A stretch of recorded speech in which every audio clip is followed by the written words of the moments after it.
Nothing comes out. You know the moment a real person asks you one friendly question in the language you've been studying, the same language you can follow entire shows in, every joke, every argument, every plot twist, and your mouth just refuses to show up for work. If that's you, I need you to hear the strangest fact about this whole problem. It is usually not a language problem. You might already know every word you need for that conversation sitting in your head. I know because it happened to me in Mandarin, a language I speak for hours at a time on the day that it mattered most. So I'm going to show you what's actually jamming the machine. 3 specific mechanics, all fixable, and none of them you need to study more. And before we're done, I'll hand you a 2-minute way to rule out the one thing sitting underneath all 3. Whether you're even ready to be speaking yet or whether you started before your brain has enough to pull from. Let me tell you about the worst that I've ever spoken Mandarin. A while back, I was invited onto a Chinese podcast, an actual interview in Mandarin in front of an audience of native speakers or Chinese learners. Understand, by this point, I was having hour-long conversations in Mandarin with my wife's family, with friends, and with strangers. And on that podcast, I spoke like a beginner. Not because the words weren't there, because the pressure was. I was so focused on sounding fluent that I stopped being fluent. Every sentence went through a quality inspection before it was out of my mouth, and the inspection line backed up and the person talking barely resembled me. I still spoke okay, but I got out of there knowing something most learners never get shown. The gap between understanding everything and speaking well isn't one problem, it's 3, and I'd just been mugged by one of them in public. So here's the plan for today. First, I'll show you the trap that I fell into on that podcast, the one that makes you worse the harder that you try. Second, a reason you freeze that has nothing to do with nerves and almost nobody talks about. And third, the one almost nobody wants to admit is real and it's got nothing to do with how much you know. Then I'll give you the fix that I prescribed for all 3, and it takes about 30 days. Let's go. First, let me describe the moment, because if you've lived it, you've never forgotten it. You're at the table or in a shop or on a call, someone says something to you in your target language and you understand it perfectly. That's actually the cruel part. The question has landed, your brain knows the answer, and there's this half second where everything feels fine. And then the silence starts. You reach for the first word and it's not where you left it. You feel your own heartbeat, somebody's eyebrows go up, and you do the thing, the smile, the nod, the little laugh, and the moment passes and the perfect answer shows up in your head 20 minutes later when you're alone. So be honest with me, the last time that happened, what did you decide it meant? Because I'd bet money that you decided I'm just not meant for this or I'm not good enough yet. Well, hold that thought because it's about to cost you. Here's what almost everyone does after a freeze. They go home and study harder. I'm talking more flashcards, more episodes, another grammar pass, because the freeze felt like an exam that they failed, so the answer must be more preparation, right? And that's the lie, and it's got a vicious loop inside of it. The freeze was never actually a knowledge problem, so no amount of extra knowledge fixes it, which means you freeze again, which sends you back to study even harder, and you go round and round for years. Understanding everything and still freezing isn't a sign that you're behind.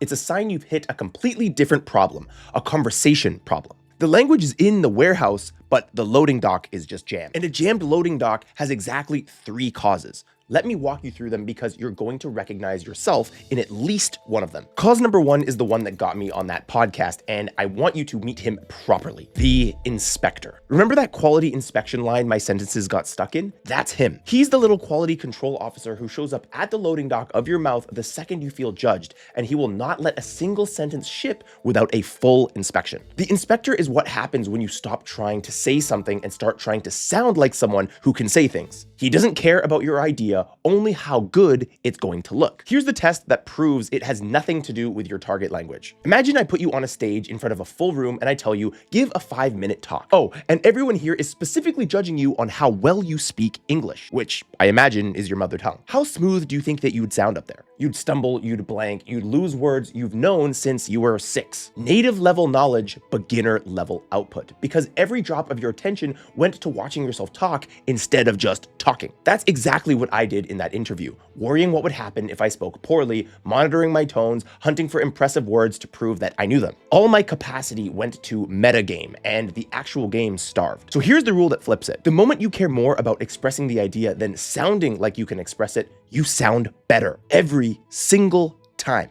The listener was never grading you. They were waiting to hear the idea. Cause number 2 is the sneaky one, and it explains the people who freeze even when they're calm. When you understand a word every time you hear it, you'd assume that that word is yours, right? But recognition and production run on different physics. Think about the word smartphone in your native language. The word isn't just connected to the object in your brain, it's layered on top of it. They're almost the same thing. One arrives and the other is already there. Now, the Mandarin word for smartphone, or a Spanish one, or the Portuguese one, for you, that word might be further away from the concept. It's close enough that when someone says it, your brain makes the trip and understands, but too far for the reverse trip to happen automatically at conversation speed, under pressure, while the table waits for you to speak. And that's the trap. You've heard the word 100 times, so you think that it's close, but it might need 15 more encounters. Here's my favorite way to picture it. The path between a concept and its word is a dirt road. Hearing it clears the brush, but you might need to walk that road 5 more times before it's smooth enough for real traffic. So before the concept lands in your head and the word leaves your mouth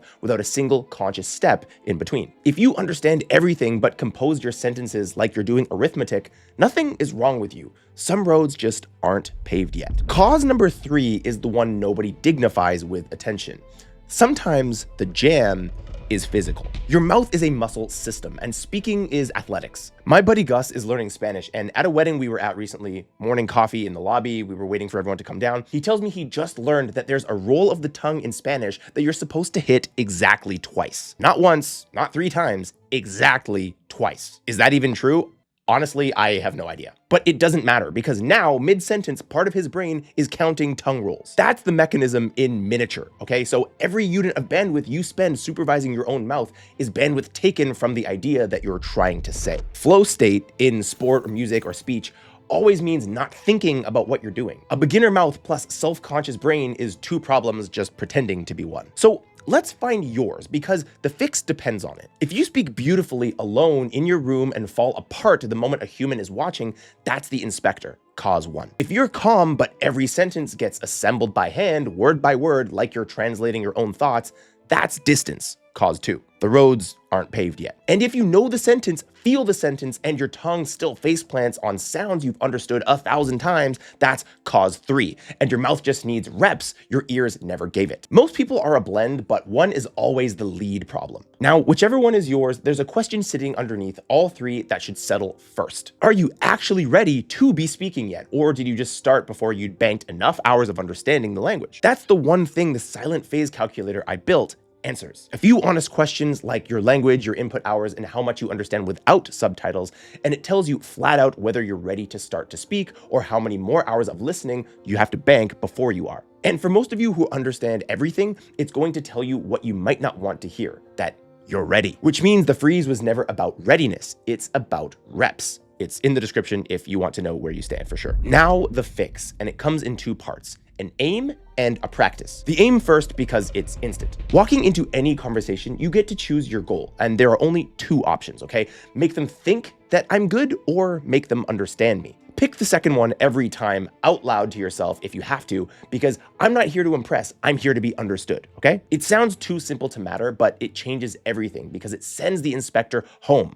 All that inspection bandwidth goes to the actual sentence. This is precisely what rescued me after the podcast. With my wife's family, with strangers, I'm not performing Mandarin. I'm just telling somebody something that I want them to know. Same brain, same vocabulary, completely different speaker. The freeze feeds on the gap between you and your image of yourself. So close the gap and starve the freeze. Part 2 is the practice, and here's exactly what I'd prescribe. For 30 days, put yourself in front of strangers in your target language. Real humans, not apps. A conversation site like Omegle or a tutor marketplace like italki, a language exchange, whatever gives you an actual person who doesn't know you. In full honesty, I never ran this as a formal 30-day challenge myself. What I've done now for a little while is the unstructured version. I make a point of regularly jumping on Omegle and talking to strangers in Mandarin, and on italki, I'll deliberately pick someone brand new at random purely for the pressure of kind of just meeting somebody new. The 30-day version is the same habit with a calculator attached because you might need the repetition more than I did. I'd already been thrown in the deep end by marrying into a Mandarin speaking family after all. Now, why strangers?